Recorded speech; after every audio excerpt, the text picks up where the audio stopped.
My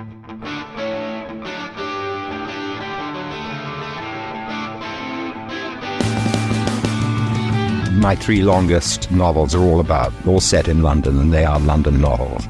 I do very much want and expect the city to be a presence in the book and to stand for all cities, at this stage. I just wondered how much of London Fields was generated by this sense of kind of end-of-century angst. How much was that something that you really felt? I really felt it, and I think I still do feel it. I think, particularly biblical weather, I think, is going to be a big feature of 21st century life.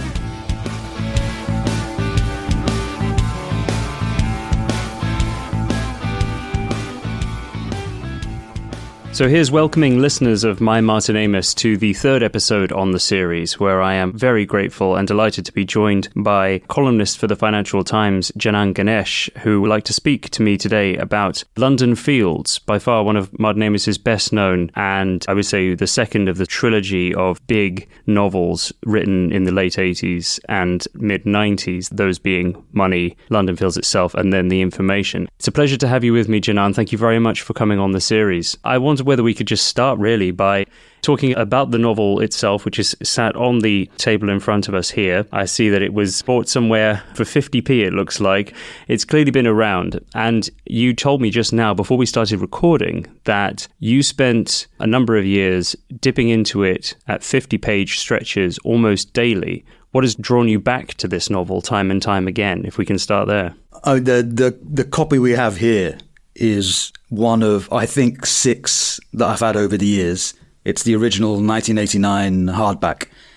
And that gives you an indication of how fixated I was. I think 4 in paperback, 2 in hardback, acquired in any number of secondhand bookshops over the years. And what drew me to it and kept me smitten and dipping into it on a kind of, 3 or 4 times a week basis was ultimately the richness of the language. It's the densest prose of any Amis novel. The evocation of London in the 1980s, which I'm just about old enough to remember, just the grime, the layer of grit and dirt on every physical surface I can just about recall. And then if you're a columnist, you deal in ideas. We really get paid to come up with an idea every week or 2 ideas every week. And Amis has this way of, in passing, completely in passing, saying something that generates a complete, internally coherent column idea, whether it's the kind of trauma of a difficult childbirth and family, which is what one of the characters goes through, or the way London has changed from being pretty rough, down at heel relatively, to what it is now, which is almost rich to a fault and difficult to inhabit for someone like Keith Talent, the main character. So the prose, the physical texture of life, which I recall, and ultimately the ideas kept me hooked in a way that maybe 2 or 3 books ever by anyone have achieved before. You mentioned there vaguely recalling London in the late 80s. Could you give us a flavour for that London of that time that you recognised when you read London Fields? Yeah, there was if you look at any film or TV show set in London until about the mid-80s, you will notice literally a layer of grime, maybe even, I don't know whether it's industrial soot, but there's a dark patina on every physical surface, including, I think, St Pancras, the Houses of Parliament, any of those off-white pretend classical buildings in Bloomsbury or even Whitehall, where the government departments are. This is not just the grain of VHS. Well, I've asked people that are 10 years older than me, is it just an optical illusion to do with DVDs not being invented yet and digital filming not being invented yet? And they said, no, there was absolutely that layer of grime on everything. And then someone, a fellow journalist who's maybe 15 years older than me, says there was a moment in the 80s when they literally went around London with a blast, like a fire engine's blast hose, and cleaned the physical surface of all these buildings. And London went from looking Dickensian to looking quite fresh as a result of that conscious process, which I have no memory of, but it makes complete sense when you look at a film from 1982, compare it with the film from 1998. The visible difference is pretty striking. At the same time, something else happens, which is that London, like a lot of Western cities, goes from being underpopulated, it falls to 6.8 million in 1981, to resurging towards what it is now, which is roughly 9 million, its all-time peak. It happens to New York, it happens to a lot of North American cities. They go through a 2 or 3 decade lull to do with deindustrialization, people moving out to the suburbs. And then starting in the late 80s, early 90s, there's this return, whatever the opposite of an exodus is, from the suburbs into the city. And so London Feels catches London at the absolute chronological last point of its shabby phase. And that's the surfaces, and it's the underpopulation. And above all, it's the fact that the novel is set in and around Ladbroke Grove and Notting Hill, when that is not a particularly upscale place to live. And if you think about that area now, the houses are extortionate, and every other shop is a Farrow and Ball or something similar. So it really evokes London before it became, like New York, like most Western cities, almost uninhabitably expensive. And the characters that we'll come on to, really the two main characters, the two male characters, Keith Talent and Guy Clinch, sit on two sides of the rail tracks, so to speak. So then what was your first encounter with Amos, the novelist? I think it would have been... I think I got into him in the same way a lot of people get into bands, which is that you get into another band, you read their interviews, they name check someone else. You know, Oasis name check the Stone Roses or the Beatles, and then you go backwards in time and explore their cultural references. I would have done that. I just can't remember who it was specifically who kept name checking Amos. It may have been another journalist, may have been a Tony Parsons type of person who just kept dropping in the reference. And on the third or fourth occasion, I troubled myself to go and investigate. And was London Fields the first novel you went to? It was, yeah. I remember it clearly. It's the modern paperback that you see in shops now with the red cover and a tower block on it. And I opened it like a lot of people, and this is something we should get onto. I opened it assuming it was set in London Fields, which is the district in East London that is now very bohemian and prosperous. And that in itself is fascinating because in 1989, you could release a book called London Fields and people would assume it would not be set in London Fields because nobody in the publishing world, in the media world, who was on an upper middle class income was living in London Fields. It was still quite a deprived area back then. Everyone understood that London Fields meant a metaphor. In the same way that American Pastoral by Philip Roth is a metaphor, you're making it sound bucolic and pleasant. The book itself is very dark and grubby. Martin Amis is doing with London Fields that title what Philip Roth does about 10 years later with American Pastoral. No one, I've had people in the publishing world explain this to me. No one in 1989 would have assumed it was set in London Fields. The fact that now, if you carry this book around town, people will look at you and say, oh yeah, I've just moved to London Fields, I need to read that. And I've had that 3 or 4 times. Tells you how much London has changed and how the book is a bit of an artifact despite being only, just over 30 years old. But I chose it, opened it not knowing anything about it, assumed it was going to be set in E8 in Hackney, discovered that it wasn't, and really lost myself in the language more than anything else. And I always say about Amos, this is my advice to people, especially journalists maybe 10 years younger than me. You have to get into Amos and you have to get past Amos. If you don't get into him at all, you can very easily never develop that interest in language, that interest in fresh expression. You can become a bit prone to cliches if you don't work your way through his argument against cliches, which he really propounds in every single book. But if you get stuck on Amos, you can end up 50 years of age still overusing adverbs, spectacular metaphors and similes, and you can end up sounding a bit undergraduate at middle age. And so rereading London Fields recently for this, it has occurred to me how overdone some of the prose is, how structurally loose some of it is. And so it's just reinforced my view that you absolutely need to get into him, especially in your 20s, maybe early 30s, but also learn to wean yourself off and use him as a gateway drug to maybe more sedate writing later on in life. I think that is absolutely the thing to remember going in. He is absolutely essential, I think, for understanding, being able to play with language in a way that is both commonsensical and exquisite. But if you don't move beyond it, you do risk being middle-aged and still sounding like an undergraduate. And to be fair, this series is recognizing that moving beyond it doesn't mean never coming back. And by the way, if we're discussing moving on from Amos, he does it. London Fields is probably his last really extravagant prose novel.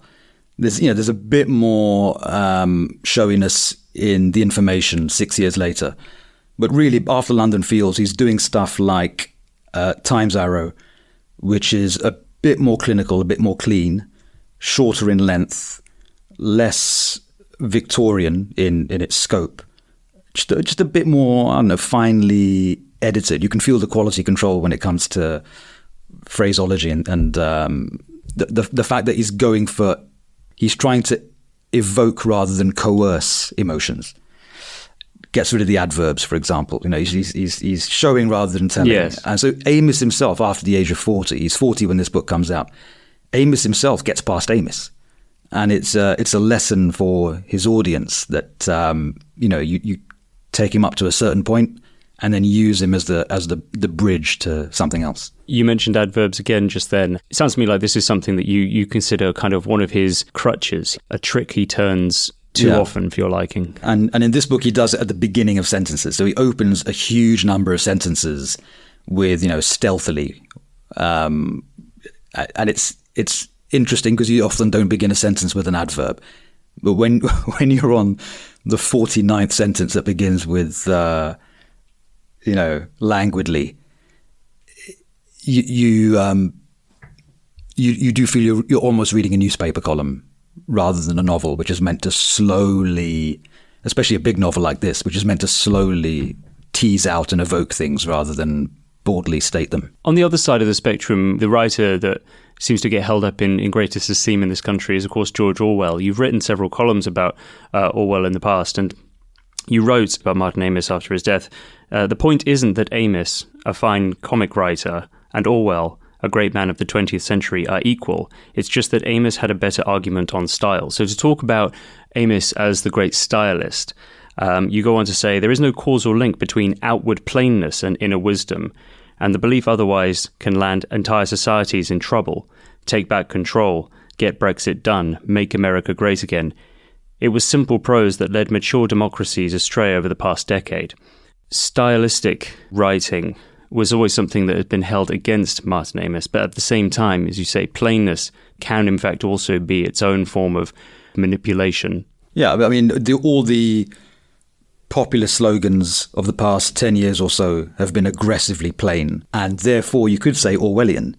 And it's distressing to think that Orwell argued that the inoculation against demagogues was plain language, and that demagogues and tyrants and ideologies like communism and fascism relied on manipulated, overly dense prose in order to bamboozle people. And if you've read an original Marxist text, I mean, it's like sort of Ezra Pound level, impenetrability.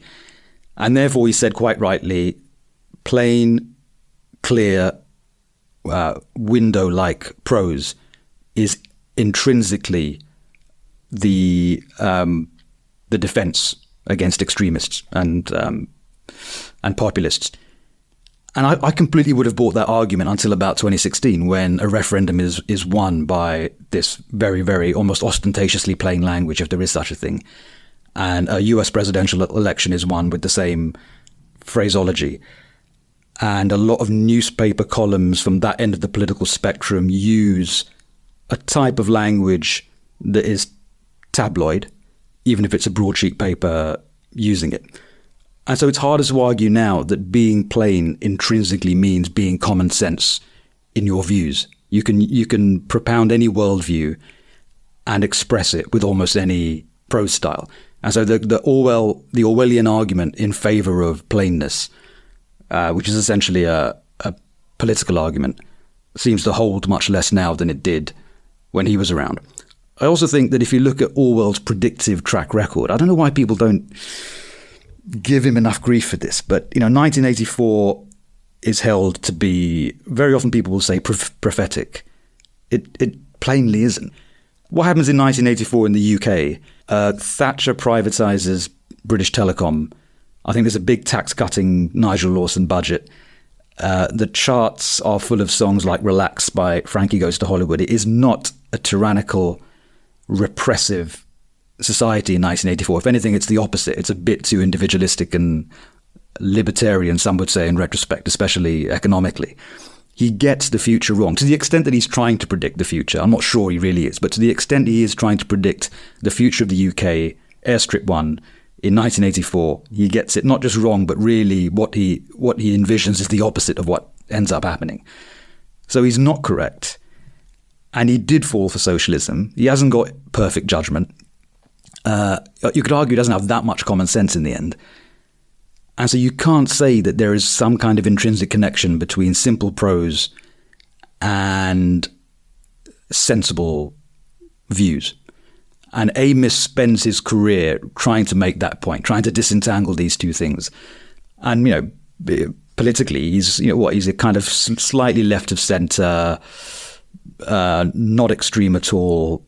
I think he says, I subscribe to the liberal minimum. He's a kind of sensible guy in his politics in a way that you wouldn't assume from his prose, which is very spectacular and very showy. So there really isn't any connection at all between style and substance. And I just slightly regret that he got to the end of his career without quite winning that argument. People still think there's some kind of dignity and integrity in, frankly, being boring in your writing. To go back to London Fields then, Amis does his own share of predicting the future. After all, he wrote the novel in 1989, yet he's writing for a large part of the novel about 1999. There are a few things that he misses out. He admits himself that the mobile phone doesn't feature quite as much as it should have done. But there's a lot of talk about the threat of nuclear war, a sense of the end times, a sense of decline. And you mentioned earlier how, in terms of what London became from the year 2000 onwards, a real shift socially and demographically. And that's, I think, probably where we should come into talking now about the characters. There are, of course, the three, or I should say four main characters. There is Keith Tallant, the underclass figure. Guy Clinch, on the other side of the tracks, will spend a fair bit of time, I think, talking about Nicholas Six. And then, of course, you have the narrator, the novelist, writing the story and tracking the characters and getting tangled up in their lives, Sam. So where do we want to start? Which character should we deal with first? You wrote in your article that Keith Tallant is by far Amis's greatest creation. Should we start with him, or should we start? Absolutely. I think he's the greatest Londoner in fiction since Dickens. And if I grew up in Croydon in the 90s, and it's not a million miles away from the truth. So what Amis does with every character, and he admits this, is turn them into a bit of a cartoon, a bit of a grotesque. So he takes reality and exaggerates it by 50%. That's right. He refers to it as banalities thrown with full force. Exactly. He doesn't do the classic novelistic thing or Shakespearean thing, which is immerse yourself in the nuance. He'll go for the primary colours and then really, really paint them. But with Keith Tallant, it's not that much of an exaggeration. There are, or there were, characters like him in London. I think slightly less so now because they will have been priced out. But, for example, the fact that he is both a bigot and multiracial in his sexual life was a classic London thing, you know. And I grew up with people who were unbelievably, we would say, cancelable now in their views on racial minorities, or on all minorities, and on women. And at the same time, you'd look at you'd go home and see how they live, and it was not a uniformly English life that they were living romantically, or you look at their kids, you look at their own relatives. It was a weird bifurcation of the mind that I absolutely recognised when I read those early pages about Keith's talent. I think there's a page where Amos just recites the names of his various lovers, and it's a tour of the world, the first names of his lovers. Then the little turns of phrase. I think it's the first book where the word in it just appears as a piece of punctuation almost every paragraph when Keith is speaking. That is a thing that exists, maybe more so a generation ago than now, but he absolutely has a sense for the little quirks of language that exist in London, or did exist in London. There's a bit towards the end where Keith says the phrase or word or term birth certificate, and Amos spells it out phonetically in the way that Keith says it, and it's birth certificate. So birth as in the French word for beef, and certificate as in the T is in the wrong place, or there's an extra T. I remember almost physically being taken aback by the accuracy of that. It is how a lot of people would have said each of those words. In the last episode, speaking to Sam Leith, we spoke about the time that he spent really immersed in that world, listening very carefully, observing, taking notes of everything. His ear for working class language was pitch perfect. Doesn't last forever, though. I think he begins losing it with the information. I think he loses it fairly early on. Right, okay. Because there's a criminal character, I can't remember his name, it's Steve Cousins or something, and the language is good. It doesn't startle you with its acuity. And then by Lionel Asbo, he's completely lost it. And it's a London I don't recognise. But you feel, having grown up in Croydon, that My Name Is really was on the money then? Yeah, it's still an exaggeration, but it's an exaggeration based on it's an exaggeration of 20% rather than 200%. Tell us more about Keith. He's a bigot, but also a man of the world from his living room, socially very fluid, but probably hasn't gotten one stamp in his passport in the whole time that he's had it. That's exactly it. And the other thing that dates it a little bit is that I don't think he or many of the principal characters now would be English. So Nicola Six is English. I think there's a French element to her, and I've heard Amos pronounce her name Nicola Six in a radio interview once. But you assume she's English, or a British citizen anyway. Keith Talent obviously is. Guy Clinch obviously is. At least one or two of them now would be non-UK citizens. Maybe the majority of them would be. But the really fascinating thing about Keith's talent is just the desperate ambition to better himself, which is one of the few occasions in the book and one of the few occasions in Amos's work where he really does evoke a sense of the poignant. And there are moments when he says, the last time Keith's talent was in his bedroom, his childhood bedroom, all he could think about was how to escape. He's got this raging ambition to better himself, and it's a huge theme in English entertainment and culture. If you think about Del Boy and Only Fools and Horses, or you think about Steptoe and Son, the person who is keen to improve themselves, humiliates themselves in the process, is looked down upon by people who are rung up, and is resented by people who are rung below on the income scale. Amos absolutely gets that, and it's interesting that he gets it because he's from a relatively privileged background, novelist father. They weren't rich, but they were kind of bohemian Londoners. The intelligentsia, as Kingsley Amis once referred to the family. And I live on a street where the Amises lived briefly in the 70s or 80s. Where I live now is just around the corner from this unbelievably nice house, which is now lived in by a pop star that most people have heard of. Where the Amises, when Martin was a teenager, I think, lived briefly. And so it was a nice upbringing, as cultured as you could get. And yet he's got this acute insight into someone who doesn't have that education, absolutely does not have the money, and is desperate to acquire at least the second of those things. So I don't think Amis gets quite enough credit in this book for his ability to do what most people say he can't do. He cannot do, which is evoke emotion, leave the jokes aside for at least a little while, and get into the sadder, deeper side of someone's inner life. His relatively well-to-do upbringing, I think, meant that a lot of the readers he attracted thought that a sort of person like him would write the sort of novel they would enjoy, and then actually found that the characters were the sort of people that they would cross the road to avoid. But as he had to remind people, he was willingly immersed in this world when he was in his younger years. He was instinctively drawn towards the betting shops and the back alleys and the nasty pubs. Sam and I also spoke in the last episode about this theme of nominal determinism in a lot of his characters' names. There is more than one Keith throughout his repertoire, and there's always a certain Keithness to the Keiths. But I've realised that with London Fields, the nominal determinism comes in very much with the surnames too. As you mentioned, Keith Talent is obsessed with bettering himself and showing the world his talent as a darts player. Guy Clinch, he always finds himself between a rock and a hard place.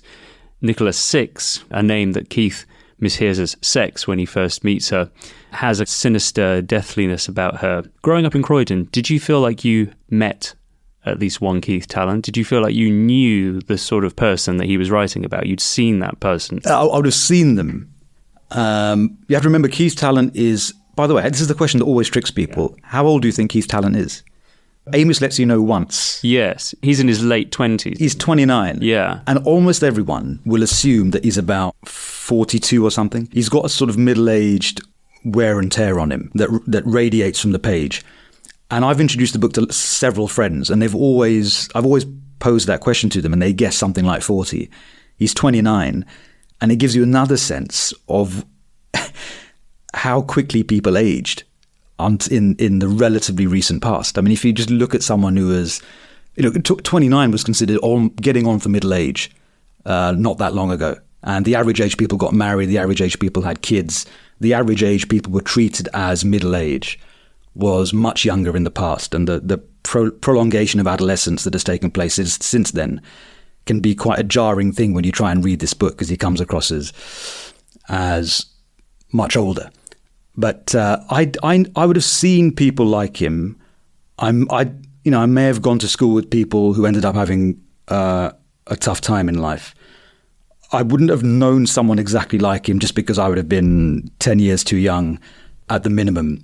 But in pubs, outside pubs, there would have been. And it's when he describes the biro chained to the desk of a betting shop, when he describes the finger slightly browned or yellowed, when he describes just the physical texture of Keith's talent, it's completely familiar.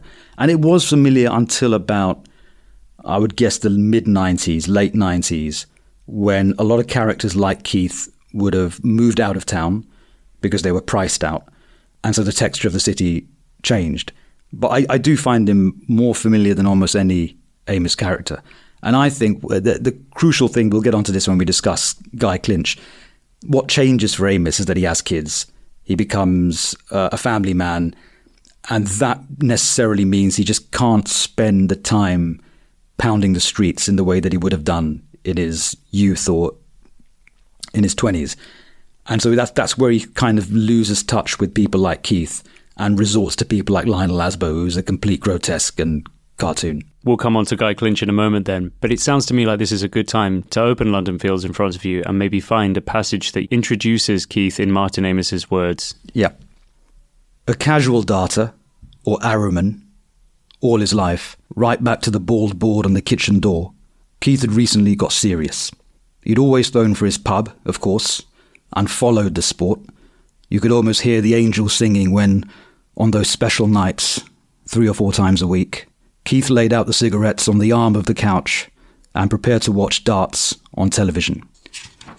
But now he had designs on the other side of the screen. To his own elaborately concealed astonishment, Keith found himself in the last 16 of the Sparrow Masters, an annual inter-pub competition which he had nonchalantly entered some months ago on the advice of various friends and admirers.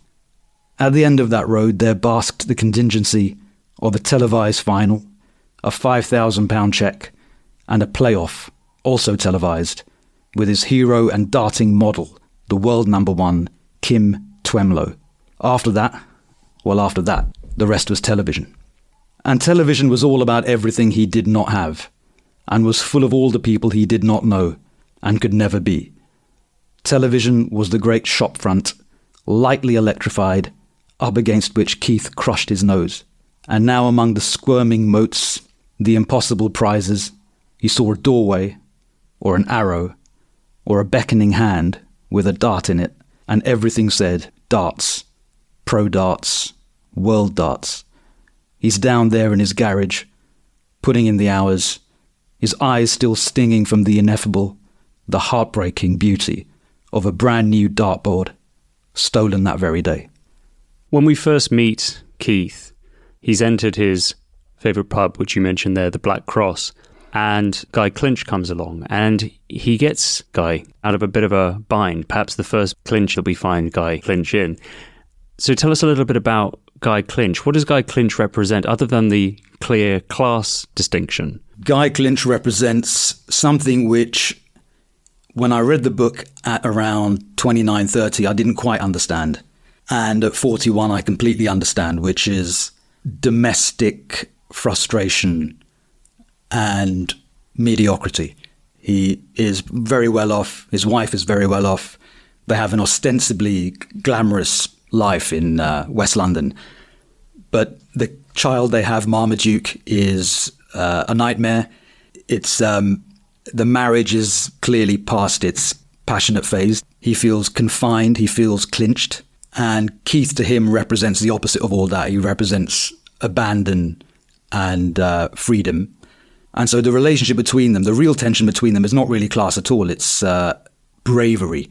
I think Guy conceives of Keith as someone who does what he wants, is not constrained by other people, and regards himself as really the prisoner of his circumstances. So reading it when I first did, he was a funny character.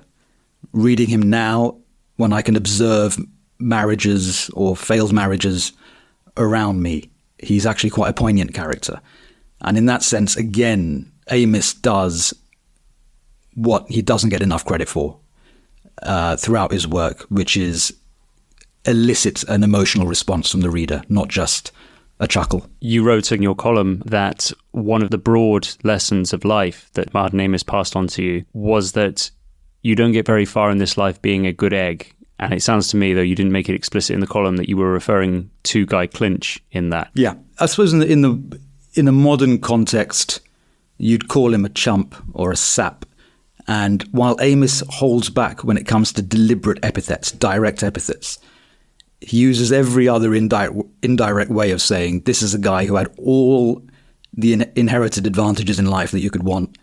The good looks, the money, the social capital, as we'd now call it. And he's managed to end up with this hugely frustrating life simply because he won't stand up for himself. And he's a bit of a doormat. And it is a running theme in Amos's work, the idea that in order to avoid that fate, you need a little bit of devil in you. The men in particular who come a cropper in his novels will be just a tad too innocent. And you can imagine Amos as a young guy growing up falling foul of that trap. I imagine he suffered humiliations and made obvious mistakes, but somehow cottoned on early on that you had to be ruthless and endure the accusation of coldness, which he still gets, in order to live the life that you want and to impose your will on life. And Guy Clinch really is someone who is the opposite of all that and essentially allows life to happen to him. So it's a cautionary tale. It's the biggest cautionary tale of all of the Amos characters, I think, in all of his work. And only just behind Keith Talent as a recognizable character. If you get to middle age and you look around, especially in a city like London, you will know more than one Guy Clinch. Of course, a lot of these conversations come at some point to the subject of masculinity. And as you've just outlined there, you have in Keith Talent and Guy Clinch two very different masculine personas, the rugged, devil-may-care, working class Keith Talent, and then the very gentlemanly, effete, angst-ridden and, well, civilized figure cut in Guy Clinch. I mean, much as he might have left you with this impression that good guys finish last, he remained, to his last days, somebody who advocated for kinder, more feminine virtues. He certainly believed that a world that would mend from the, I guess you can call the toxic masculinity of previous centuries, would be mended in the hands of women. So perhaps he would look at Guy Clinch now as being more, I don't know, that the Guy Clinches of this world actually are going to be more rewarded going forward in a world which has started to look at masculinity in a different way. No, I think you're completely right. That a generation on, he probably would have looked at Guy Clinch and said, you are less objectionable and a more plausible vision for male behavior than he, Amos, perceived in 1989.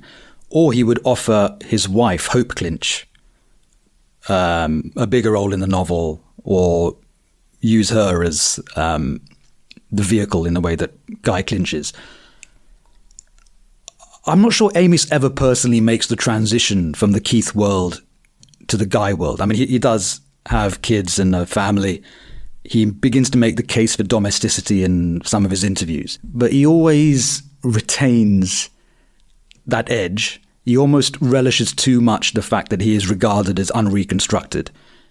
With the release of every novel in the 90s and 2000s, he'd almost craft a provocative, aggressively anti-PC thing to say, which would, be partly a commercial tactic to get the book talked about, but also, I think, annoy people he wanted to annoy, because he was liberal, fractionally to the left, I would guess, on economics, but always had that difficult relationship with the cultural left. He never wanted to be perceived as priggish or censorious, never seemed to mind the accusations of being an unreconstructed 1970s man. And so I'm not sure he ever becomes the delicate, put upon, willing victim that Guy Clinch is in the novel. He always retains an element of contempt for the Guy Clinches of this world. And really his heart is with Keith. I can't think of a novel where he ultimately synthesizes it and says, this is what modern masculinity should look like.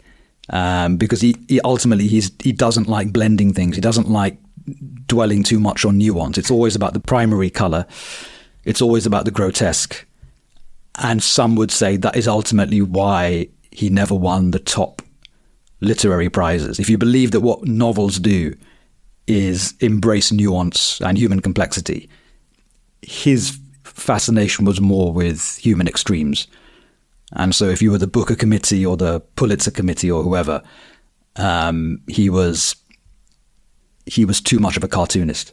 To speak to the point you made just then about nuance and about trying to render a very three-dimensional persona, he says, political readers are not very good readers. Martin Amis says they're always looking for people that they can believe really do exist, and they just become, as he put it, political registers rather than readers.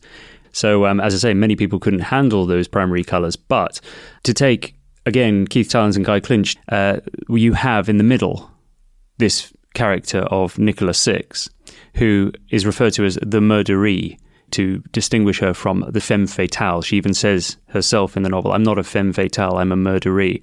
Very complex character, incredibly important. And to take us away for a moment from the male characters, where do we start with Nicola Six and her relationship to these two men who ultimately fight over her? I think she is what lets the book down. She is every bit as one-dimensional or two-dimensional as the critics would suggest. That becomes more obvious the older you get. She is essentially a sexual hologram. She exists to be attractive to both men. And she doesn't even say much that's very interesting. The turns of phrase that even Keith, with all his lack of education, can come up with, that Amos ventriloquizes through Keith, don't really exist for Nicola. It's all quite distant, terse stuff from her. And so I think she does just pull the book out of shape. What could have been a duality, or essentially a conversation between Keith and Guy about their two different modes of living, the two sides of London they represent. And by the way, London is absolutely captured in the fact that someone very poor and someone very rich can live so close in a single postcode. Wouldn't happen in Paris. There'd be a much bigger physical separation. Wouldn't happen in most North American cities. But the book should have been that. And the what lets it down and what makes it almost unpleasant in parts is the character of Nicola, who exists to be essentially a blank canvas upon which Keith and Guy, and you'd have to assume ultimately the author, projects fantasies. Does that give her less or more power in the novel? Because Amos always argued for Nicholas Six's role in the book as being, yes, a blank canvas onto which the men project ideas, but who is willfully manufacturing those ideas. She's in control. She's the puppeteer. Amos says this quite a lot whenever he gets stick for a female character who is over-sexualized or underdeveloped in character terms. He'll always say, well, if you read closely, she's manipulating everyone. And I think I don't think she's manipulating. I mean, ultimately, she gets killed. And she knows that from the beginning. The fact that two men fancy her doesn't offset that. It's quite it's not much of a consolation if you're Nicholas Six that you can bewitch two men for a period, if ultimately your central purpose in the book is to be murdered. So I've never found that a sufficient justification for even the existence of the character of Nicola. And it's not so much a moral objection. It's just a technical critic's objection that the novel would have been more successful, more coherent, perhaps more likely to have won the Booker in '89, had it been really focused on the Keith-Guy dualism than being a kind of sexual fantasy with a bit of Keith and Guy thrown in. And I can't imagine why you thought it would make because you can actually it's like a song from which you can remove the bass line and improve it. It's not a difficult technical feat to just say we're not going to have the Nicholas Six interludes because they're just too crass and too bleak and too separate from the main thrust of the novel, which is capturing modern London. There's nothing modern London about her. There's nothing modern any city about her. You know, she exists outside as a fantasy figure, and so I just think it was a technical mistake, and it meant that possibly his most impressive book underperformed critically and absolutely underperformed in terms of literary prizes. And I don't particularly blame the judges for withholding the big awards on the basis of that really underwritten, underdeveloped, unnecessary character. I'm curious to know now whether there is a passage in the book that you feel demonstrates that technical problem to really convey Nicholas Six as a either plausible or essential character. What there is in the book is a recurring metaphor involving black holes and a particular sex act, which even if you don't think is sexist or crass, is just not funny. It's sort of adolescent. And Amos is 40 when he writes it, or late 30s when he writes it, 40 when it comes out. And you think, had you removed that, had you removed the character, used Hope Clinch as the lead female character in the book, it would have been a much more textured and real work. But one of the problems with, the ultimate proof that Nicola is underdeveloped as a character is it's not easy to cite individual passengers. You'll have a bit where Hope and Guy are interacting in a very sad and quite typical way for a married couple, and then they'll just be inserted into that a Nicholas Six passage which is extraneous and artificial, and it's just a literary device that manages to make the book worse. I felt very much reading the book that Nicholas Six being so many things to so many people, I don't think we get a clear sense that beneath all of the personas the aliases. You know, she goes by Enola Gay. She gives various elaborate names to different types of kisses that she gives men. Again, you feel that Martin Amis is very much enjoying constructing this fantasy figure. I don't think that we get, beneath all of that, a real sense of who she is. I think he uses the Nicholas Six passages almost as a place in which to throw undeveloped thoughts about everything. So, you know, a running theme in the book is nuclear weapons. This is a real Amis bugbear. He seems to discover in the mid-'80s that these things called nuclear weapons exist and that they're bad. He hasn't got anything profound or original to say about them, but he'll just throw in lots of references into a number of books, but in particular this book. Another theme is environmental collapse. You know, the skies over London in this book are, I think, either sort of darkish, greenish, blackish colour, which is indicative of acid rain. And these are undeveloped thoughts, but he'll use them in close proximity with the Nicholas Six passages. And it's almost as if I'm going to do these digressive bits, center them around her to pad out what is really quite a thin, unnecessary character, because I need to be seen to have big thoughts. You know, he's done a hugely successful novel, which is Money, but maybe not the deepest novel. Lots of success as a guy in his 20s as well in the 1970s. It's now time for me as Britain's national author, almost, which is what he is at the turn of the 90s, to expound in the way that Ian McEwan does 20 years later on issues of the day. But ultimately, he isn't a columnist. He doesn't have things to say about politics, global warming, nuclear fission. And so it's a very scattergun set of thoughts. And they all seem to attach to her. She sort of represents the apocalypse and the end. And of course, she suffers an end at the end.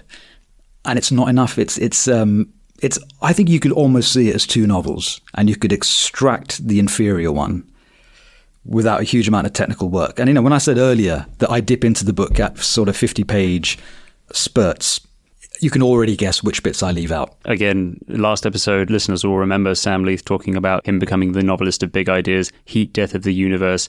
He writes about the eclipse in the late 90s, as it would be, nuclear war, all of which, as Sam said, was designed to make him grander in his thinking and his imposition on the story and on the characters. And those are things you would say could be removed, and you would have still this brilliant story of the two men. Well, you'd have a better, the two men plus hope clinch. I think that would have been the moral core of the book. But I think younger listeners will have you have to explain to younger listeners, and maybe even to someone of my age, how big a deal Amis was, and how close he was to be considered, yes, enfant terrible and a raffish character, but really the central figure in British serious fiction.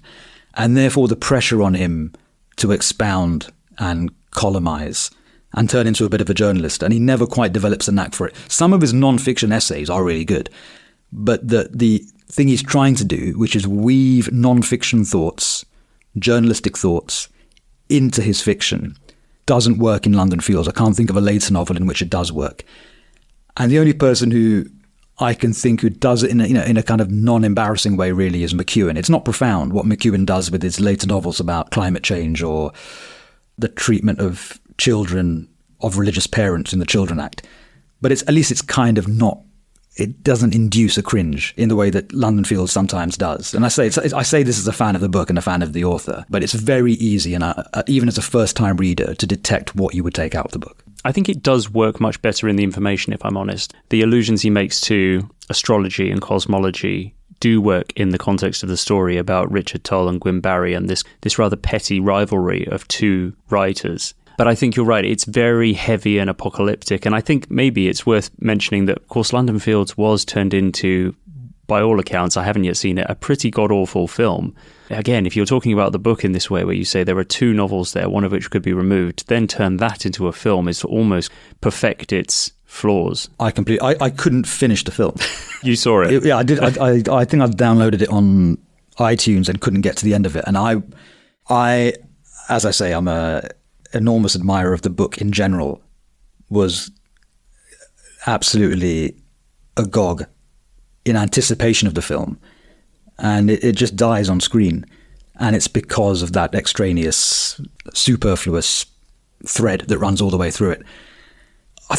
I wonder whether it's ever possible to be a really great novelist of political ideas, in that I think Roth said once that what the novelist deals in is specificity, the particular. You're always zooming into the particular tick of body language, this particular character trait, the particular turn of phrase that reveals someone's underlying inner life. And yet what Amos makes Richard Tull say in The Information is what the novelist is always aiming to win is the universal. Yeah, exactly. It's the tension between can you be good at the universal, the big thematic thought or proposition, if your core responsibility is to evoke the specificities and the particularities of life? Can you go subatomic and universal at the same time? I'm not aware of someone. Someone will say the great Russians, Dostoevsky, for example, could do both, could zoom into the absolute human minutiae and then say something very deep about the Orthodox Church and Russian nationalism. But in the last 50 years, especially in this country, I think it's always been a trap that novelists fall into, the idea that they have to expound. And you would think Amos, of all people, who really does care about the art, who has, as you said earlier, that suspicion of the political reader, would not have fallen into that trap. And by the way, I think he kind of gets out of the trap later on in his career. He doesn't really go on about nuclear weapons. I think there's an interview where a cheeky interviewer says to him, 30 years after his big nuclear anxiety phase, they still haven't gone off yet, have they? They haven't been used yet, have they, since 1945? And Amos sort of concedes the point and says, we're in a different world now. It's no longer a bipolar conflict between the US and the Soviets. There are other issues. And so in a non-humiliating way, he does sort of put the issue to bed for a while.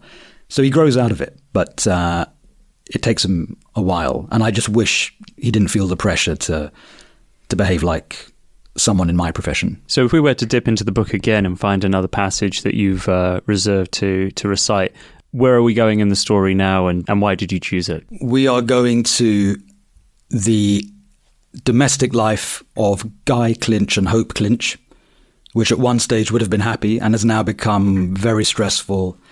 They've got a child who's an absolute demon to look after. That's right, Marmaduke, who really stands out. Even the name is just exquisite. And this passage kind of gives you an early indication of the stresses of domestic life.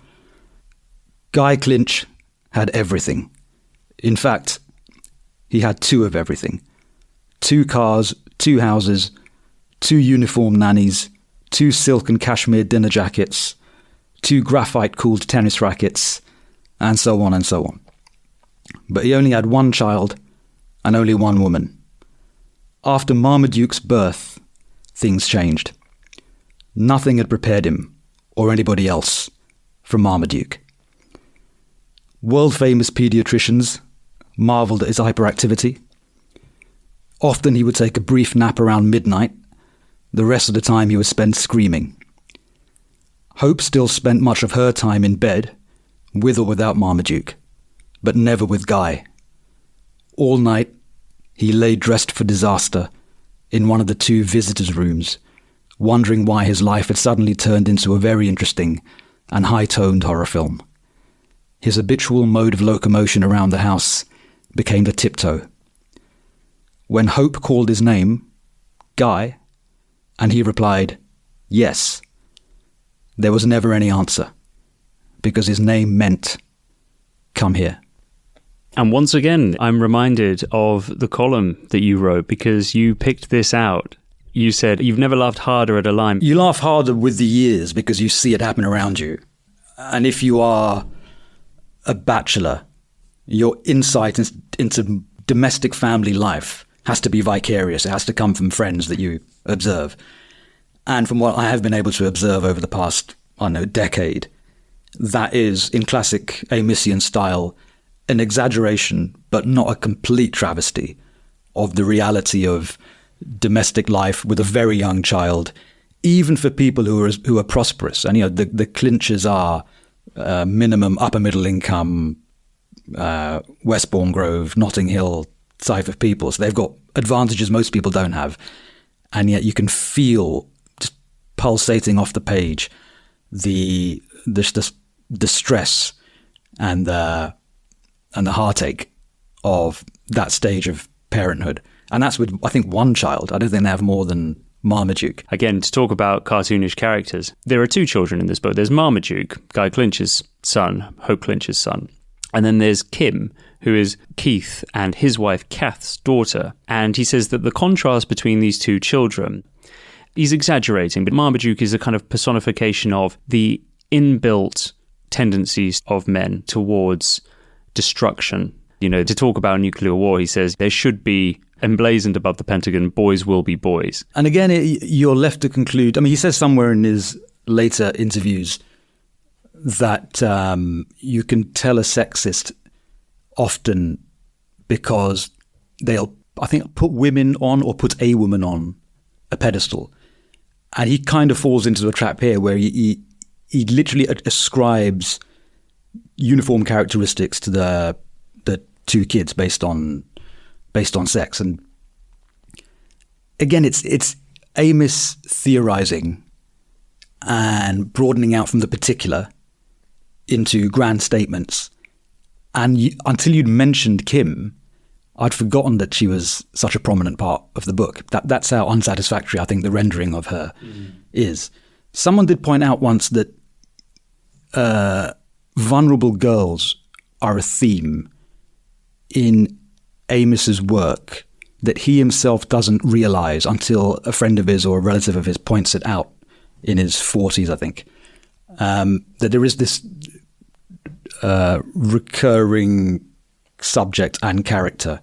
And of course, he had an odd experience, and that was it his sister or his cousin, Lucy Partington, who had met a horrible end. And Amos has got that, you know, he always says you write from the back of your brain, not from the front of your brain. And whatever recurs in your prose, you almost need someone to point out from you. It's something that's going on in your subconscious or semi-conscious. And you can only tell in retrospect that it was there. And that idea of the vulnerable female, in this case, she's vulnerable because her dad is Keith and her mum is, Kath, is not unique to this book. It just is a Amosian fixation, which is interesting. But when he then tries to infer from that a broader theory about men and women, and specifically the idea that war is, intrinsically masculine, you begin to think you've left your box, you've left your métier, and turned into a sort of Freudian. So yeah, he deals in absolutes generally, and with women he really deals with absolutes. And it's a puzzle to me because if you think about his own tastes in literature, he does love nuance. You know, he doesn't just love Shakespeare, but I think when he left university, the academics said you could, if you wanted to, be an outstanding Shakespeare scholar. You have a really granular sense of the work, and the fact that it is all about ambiguity, and that not just Hamlet, but really all of Shakespeare's best characters are very finely drawn and are never all of a piece. So Amos absorbs all that, is enthusiastic about all that in the work of other people, and yet in his own work, by his own admission as well, deals in ones and zeros. I don't know why he pushes it in particular with women, but it's unavoidable. If you're an Amos reader, I'm trying to think of one really textured female character, maybe in the later novels, which are quite romantically focused, House of Meetings or something like that. There's something, but it's all black and white, and I wonder why he didn't set himself the challenge. Once he showed beyond doubt that he could do the cartoon in success, in money, why he didn't try and do a pure sort of Flaubertian kind of social realist novel. Do you think that London Fields is Martin Amis's most Shakespearean novel? It's got the Shakespearean farce and the interest in the ribald. It's got a fairly broad spectrum of society, which I suppose is more Dickensian than Shakespearean, but it's both. But ultimately, if you buy the Harold Bloom thesis, the glory of Shakespeare is that his characters are not primary colours. They are every colour. And all the glory is in the nuance and the surprises and the self-conflict. And ultimately, this book is the opposite of all that. So I find it more of a Dickensian book, another writer who sort of dealt in pastiches. But where you do see the Shakespearean fandom that Amis had is just the reveling in language and just trying to find a vivid phrase for every banal object on the planet. I think he describes a tower block as the severed leg of a Titanic robot, and that's one thing in one paragraph, and there's two or three on every page. Is there one last passage we can end on? Something that you feel lets the sun go down on this book for now until somebody decides, as a result of listening to this, to pick it up and start the journey? This is the narrator, an American in London, taking a walk and suffering an unpleasant fate. At one point, as I walked under a tree, I felt the warm kiss of a voluptuous dewdrop on my crown. Gratefully, and there's an adverb, I ran a hand through my hair, and what do I find? Bird shit, pigeon shit. I'm feeling okay for once. I'm feeling medium cool, and a London pigeon goes and takes a dump on my head. It had this effect on me: despair. I swore and stumbled around, bedraggled, helpless, the diet of a London pigeon being something that really doesn't bear thinking about. I mean, what the digestive system of a London pigeon considers as waste. Janan Ganesh, thank you so much for this. I'm looking forward to the release of this episode and to future episodes. But for now, it's been a pleasure to revisit London Fields with you and to discuss your memories of the late, great Martin Amis. Thanks again. It's been fun, and good luck with the rest of the Amis canon.